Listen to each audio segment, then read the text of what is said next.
What if the thoughts in your head are not just thoughts, but instructions? What if your emotions are not random, but signals?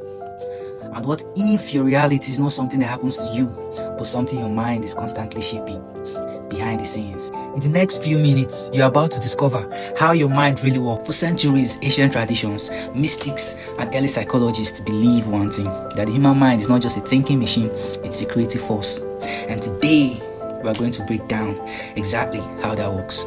Not in theory, but in a way you can actually use. Starting now. You don't have one mind, you have two. The conscious mind and the subconscious mind. Your conscious mind is what you're using right now to listen, to think, to decide. But it's limited. It can only focus on one thing at a time. The subconscious mind is different. It runs in the background. It controls your habits, your fears, your automatic reactions, even your sense of identity. And here's the part most people don't realize.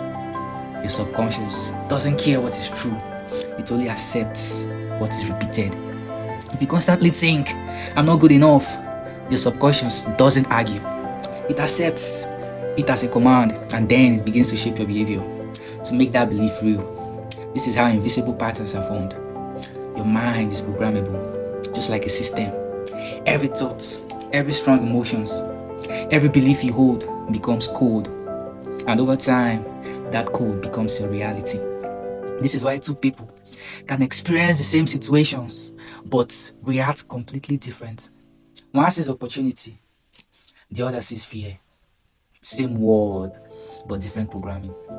Your inner world creates your outer experience, not magically, but psychologically. Your beliefs influence your perceptions. Your perceptions influence your decisions. Your decisions then shape your life. Imagination is not fantasy, it is rehearsal. When you vividly imagine something, your brain activates as if it's real. Athletes use this, performers use this, high achievers use this, consciously or unconsciously. Your brain does not fully distinguish between a real experience and a vividly imagined one. This means you can train your mind without physically doing anything.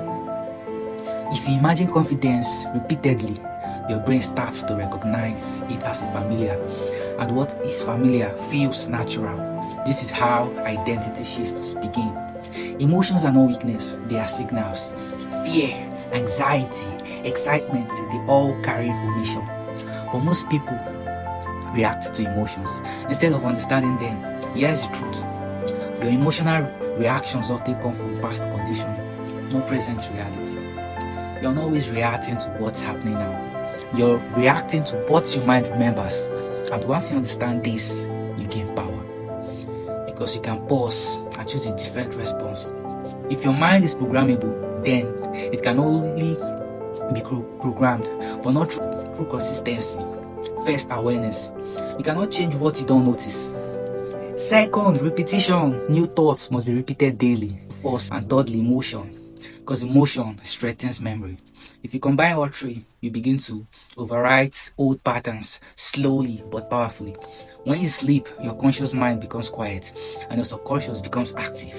The moment before sleep is extremely powerful. Whatever you think about right before you fall asleep goes directly into your subconscious.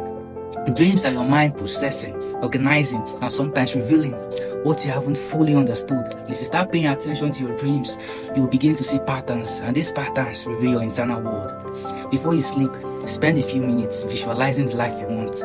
See it clearly, feel it deeply. Then during the day, pay attention to your thoughts. Catch negative patterns, replace them, stay consistent, because your mind is always listening. You are not just living your life, you are programming it. Every thought, every reaction, every belief is shaping your future. The difference between people who stay stuck and those who evolve is awareness. Now that you see it, you can't unsee it. So the next time you think, ask yourself, is this creating the life I want or reinforcing the one I'm trying to escape?